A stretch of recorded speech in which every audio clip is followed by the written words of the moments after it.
Hello everyone, and welcome back to our channel, the place where gentle stories lull you into a peaceful slumber. In our busy lives, a good night's sleep is incredibly precious, helping to soothe the soul and recharge the body with energy. Every evening, we bring you mysterious and wondrous tales from around the world to help you relax your mind and drift into dreams. Today, let's embark on an ancient mystery from the rugged mountains of southwest China, the story of the mysterious flying coffins of China. These coffins, suspended high on sheer cliffs, hold the secrets of an ancient tribe and will take you on a fascinating journey. So, relax, close your eyes, and enjoy tonight's storytelling session. Wishing you a restful sleep and beautiful dreams. High on the towering cliffs of southwest China, hundreds of hanging coffins have existed for centuries, not buried deep in the earth nor hidden in secluded caves. These are cemeteries placed right in the middle of the sky. Yet, in these places where only birds can reach, the mystery of an ancient tribe with the ability to fly is slowly being unveiled. Who were they? How and why did these people choose such a peculiar method of burial? Hanging coffins are a form of burial found in various parts of the world, but primarily in Asia. In China, they were created by the Bo people, a minority ethnic group that once lived in what are now Sichuan and Yunnan provinces. However, information and records about these people are extremely limited. We only know that they began building a vibrant, flourishing culture around 3,000 years ago. But things began to change during the Ming Dynasty. The feudal court at that time pursued a policy of opening the country, establishing connections with the outside world. One of the most significant impacts was the trade of corn and potato seeds from the Americas to China. These crops could thrive in the high mountainous regions where farming was previously impossible. As a result, a massive wave of Han Chinese migration began to flood into areas traditionally reserved for minority groups near the borders. Consequently, the living space of indigenous groups, including the Bo people, gradually shrank. They were forced to retreat to remote, rugged mountains, building fortresses and strongholds to defend themselves. By the year 1507, after a series of brutal military campaigns by the Ming Dynasty, the Bo people were almost completely wiped out. The only remaining trace of this ethnic group is the hanging coffin suspended in the sky in the mountains of southwest China. Initially, no one knew of their existence due to their remote locations in treacherous mountain regions, completely isolated from human settlements.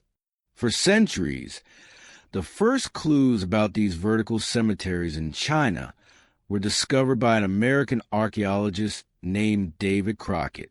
During a research trip in Yunnan, he stumbled upon coffins that had fallen from a nearby cliff, containing human remains and various objects made of jade or silver. David described this as an unprecedented burial custom. Not buried in the ground, not placed on rooftops, but suspended in midair. It wasn't until 1946 that the Chinese began making their first discoveries about these hanging coffins. At that time, a massive landslide occurred on a mountainside in Gom County, Sichuan province. After a fierce rain, 6 solid wooden coffins unexpectedly fell from the heights, crashing open at the foot of the mountain to reveal human remains and burial items such as bracelets, rings, and hairpins.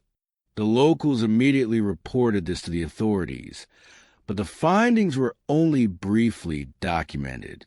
In 1974, a formal excavation was conducted at the cliffs in Gong County, Sichuan.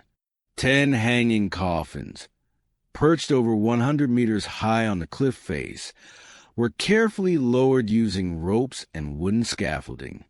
Inside, researchers discovered pottery, intricately carved jade jewelry, musical instruments, and dozens of burial garments. A striking feature was the clear class distinction within the coffins. The remains of what appeared to be common laborers were buried with simple, lightweight clothing, while the elite were wrapped in multiple layers of fabric, some with up to 29 layers of robes and 13 layers of trousers. These elaborate garments bore artistic styles similar to the frescoes found in caves, tombs, and mountain fortresses used by the Bo people. During the excavation, experts studied around 103 pieces of fabric, but only 2 were made of silk. The rest were woven from hemp fibers. Inside the stone caves, small frescoes painted in red were also found, depicting scenes of daily life, such as horseback riding, festivals, battles, fishing, and hunting. The people were portrayed with bold, heroic demeanor, their hair tied high or adorned with small pins. Even today, this style is preserved and passed down by ethnic communities. However, due to the treacherous terrain and high costs, archaeological work on the hanging coffins has remained limited. It wasn't until the year 2000 that research and preservation projects related to the Bo people in China began to receive proper attention. Some artifacts were collected on-site and analyzed. Carbon-14 dating revealed that the most recent coffins were about 400 years old, from the late Ming Dynasty, but most were even older, dating back to the Song Dynasty. Thus, it can be determined that this burial practice was most prevalent between the 10th and 13th centuries. Most notably, a discovery in the Three Gorges region along the Yangtze River identified the oldest coffin, dated to about 2,500 years ago, during the spring and autumn period. To date, around 300 hanging coffins have been found in Sichuan and Yunnan provinces. Experts believe there are likely many more yet to be discovered. After a challenging process of research and reconstruction, they identified common features of these coffins. They were crafted in various shapes and sizes, some containing multiple bodies, while others were for a single individual. The most common shape was that of a boat, reflecting the locals' reliance on waterways for transportation and trade. Others resembled rooftops or the familiar rectangular box shape. The most striking commonality was that the bases were carved from a single large tree trunk, making them extremely heavy. Many coffins originally had bronze lids as well. During the surveys, researchers identified 3 main methods of this burial practice. The first was the wooden stake method. Holes were drilled deep into the cliff, and wooden stakes were inserted to support the coffin. The second involved placing coffins in natural crevices or existing caves in rock. The third was the artificial hole method, where holes were carved into the natural cliff face to insert the coffin into the mountainside. The chosen locations varied in height, some as high as 130 meters, while others were just 10 meters above the ground. This custom is believed to have originated in the Wui Mountains during the Zhou dynasty, from approximately 1122 to 771 BCE. Almost all the coffins were made from Namu wood, a precious type similar to cedar, widely used in furniture production in the region. But how did the Bo people manage to hoist these massive coffins up sheer cliffs? Did they truly possess the ability to fly, as legends claim? This is a story passed down through generations in Sichuan. The Bo people were called the descendants of the cliffs, the conquerors of the sky. According to legend, a man, envious of their prosperity, challenged them to conquer 2 elements, water and the sky. To prove their ability, the tribe decided to bury their dead under lakes and later hang coffins on cliffs. From high above, their ancestors transformed into stars and the moon to watch over their descendants and ensure eternal prosperity. Another folk tale from Sichuan claims that those with the surname He are distant descendants of the Bo people. In a 2008 documentary by the Discovery Channel, The 100, produced in collaboration with the China Exploration and Research Society, this legend was mentioned. The film crew interviewed members of the He family in Yunnan. Surprisingly, their stories shared many similarities with the legend mentioned by Mr. Kwan. Centuries ago, the He clan was wealthy and powerful. It was said that hanging coffins high up, defying wind and rain, would bring greater prosperity to future generations. Thus, later generations followed this custom. But when the coffins were swept away by the wind, the clan's fortunes vanished with them. The He family fell into decline and never recovered. Of course, this is merely a folk tale, woven and passed down through generations in rural communities, with no verifiable evidence. Whether it is directly related to the Bo people or their culture remains unanswered. Hundreds of years ago, the people here had only stone axes, crude hammers, chisels, ropes, and human strength. Yet, with these simple tools, they accomplished an extraordinary feat. What is clear is that the Bo people held profound respect and reverence for the dead. Every burial ritual was conducted with great care. They viewed death as a transition to another world, where the soul continued daily activities like dressing, eating, and working. Thus, each coffin was filled with essential items. The burial goods reveal that the Bo were a highly advanced agricultural community. They knew how to raise silkworms, weave silk, and produce high-quality fabrics far ahead of their time.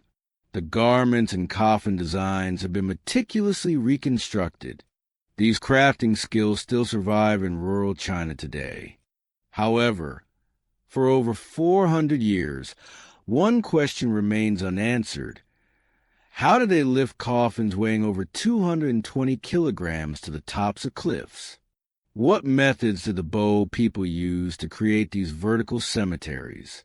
Some Ming Dynasty scholars hypothesize that thousands of years ago, the water level at the base of the mountains was much higher, and the caves were right by the riverbank. The ancients could have simply rowed boats carrying the coffins and placed them inside. At first glance, this explanation seems plausible, as approaching by water would be far easier and safer than climbing treacherous cliffs. However, modern experts disagree. Such a drastic change in water levels would require millions of years of geological activity. Yet this region has shown no significant geological shifts in the past 2 millennia. In the 1970s and 1980s, Chinese archaeologists conducted large-scale excavations of the cliff-hanging coffins. To reach the coffins, they had to build layers of bamboo and with scaffolding, clinging to cliffs and stretching up tens of meters. Could this have been the method used by the ancients? Experts say it's highly unlikely, as even modern teams with advanced equipment took over 2 months to construct the scaffolding. For an ancient society without steel, ropes, or engines, this would have been far too slow, especially since burial customs required swift action. This hypothesis was quickly dismissed. After closely examining the terrain of various coffin sites, researchers discovered something intriguing. Most burial sites were chosen near the cliff tops rather than the base. This suggests that the ancients may have approached from above rather than below. Moreover, not all cliff faces were sheer. On gentler slopes, people could climb up by hand. From there, They could lower themselves with ropes, carefully driving stakes into rock crevices to create supports. Once secured, the coffin's crossbeam would be firmly tied and slowly lowered to a prepared anchor point. However, this method only worked for near vertical cliffs. For coffins placed deep in rock niches with overhangs above, maneuvering a heavy coffin like a swinging pendulum was impossible. This is where the discovery of numerous small drilled holes along the cliffs caught researchers' attention. Some sites still retain wooden pegs to this day. These were clearly not used to support coffins, but resemble materials for building ladders. The bow people may have drilled holes vertically, inserted wooden pegs to form a framework, and then laid planks to create a walkway along the cliffs. Once the coffin was placed, the entire path would be dismantled to prevent grave robbers from accessing it. However, not all coffin sites have these holes. So how were those coffins placed? It's likely that the ancients used multiple methods depending on the terrain. Regardless of the technique, placing a massive coffin at such dizzying heights is a testament to the remarkable ingenuity of the ancients. But what captivates people is not just how the bow created these vertical cemeteries, but why they chose to do so. There must be a profound reason tied to the tribe's culture and spirituality. After all, most of China's population today is Han, who are unaccustomed to coffins being left exposed to the elements. Burial has long been considered a sacred and significant ritual. Yet here, the final resting places of ancestors and loved ones are exposed to the harsh forces of nature. Nevertheless, China is home to over 50 minority ethnic groups, 24 which are concentrated in the rugged mountains of Yunnan, each with distinct ways of expressing their beliefs and customs. For the Han, the ideal burial site might be a hillside, where the tomb is carefully buried and faces a community. They believe this brings blessings and prosperity to future generations. What makes the hanging coffin so perplexing is that they completely defy traditional beliefs. Not buried in the ground, not connected to villages, but suspended on cliffs, entirely separated from the living. According to experts studying China's minority ethnic groups, these unusual burial sites always carry special significance. For many indigenous groups, high mountains may be seen as a stairway to the heavens. If the Bo believed that their ancestors' souls resided in the celestial realm after death, then the hanging coffins were a bridge between the earthly world and the afterlife. They were a mystical stepping stone, a delicate threshold separating the living from the departed. The Bo left no written records about why or how they performed the hanging coffin rituals. But the Han, with their long tradition of historical documentation, preserved careful records from the Ming Dynasty, offering some clues about this unique custom. A notable example is the work Yunnan Chronicles, Customs and Rituals by Li Ding, a politician and scholar of the Tang Dynasty, written before his death in 1308. He noted, "The regions south of Xizhou and north of Wumeng are home to the two Lao Man and Jian peoples. According to their customs, men aged 10 to 45 would remove their two front teeth before marriage. When they die, they are placed in wooden coffins and hung on cliffs thousands of feet high. The higher the burial, the more blessings the deceased bestow upon their descendants. Those whose coffins fall sooner are considered lucky." According to Professor Lindsay, this custom arose from a blend of practical needs and deep spiritual beliefs. The Bo believed that after death, the soul would ascend to the heavens. To ease this journey, they thought the deceased should be buried high on cliffs. Additionally, Experts suggest the bow wanted to protect the bodies in Coffin from desecration by enemies or disturbance by wild animals. By choosing inaccessible locations, they ensured the safety and integrity of the deceased. But few know that this practice of hanging coffins has also been recorded in the dense jungles of northern Vietnam. In Hoi Chien Town, Quan Hoa District, Thanh Hoa Province, a large cave deep in the mountains was discovered, containing numerous coffins placed high up, hundreds of meters above the Luong River. Meanwhile, in Suoi Bang Commune, Mak Chau District, Son La Province, researchers documented over 10 deep caves, home to dozens of hanging coffins. Each site is a distinct burial ground. The coffins in Son La are mostly hollowed-out tree trunks, placed on wooden frames or dry branches against the cave walls. Elders in the area recount that centuries ago, a land dispute arose between the indigenous Xa people and newly arrived Thai groups. Instead of settling it with violence, they competed to see who could shoot an arrow farther and lodge it into a cliff. The Xa, using bronze arrows, lost to the Thais' arrows made of grass and beeswax. As a result, the Xa had to leave Mak Chau.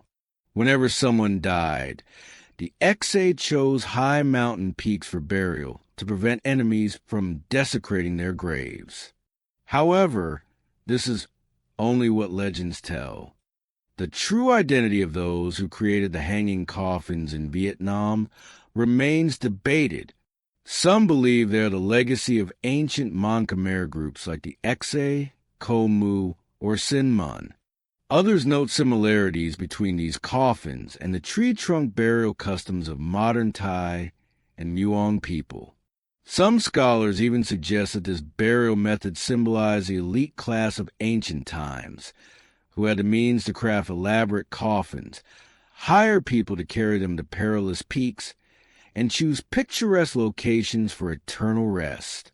However, with no inscriptions or official records, the origins and methods of the hanging coffin tradition remain an enigma.